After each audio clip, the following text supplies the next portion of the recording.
reports of erratic fluctuations back at the station. So what do you think, boss? Sewer gas? It sure stinks down here. Probably because of that extension for the Metro Silver Line. Those fools are blowing the hell out of that tunnel. Maybe something got knocked loose in here. Hey, how come we never get to blow stuff up?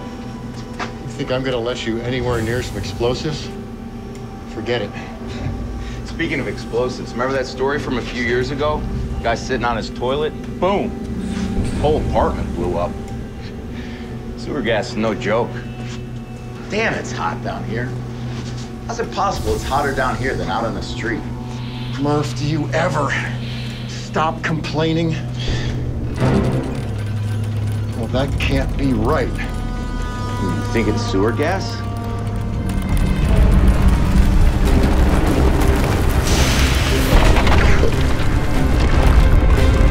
I think we gotta get the hell out of here. Go, man! Go!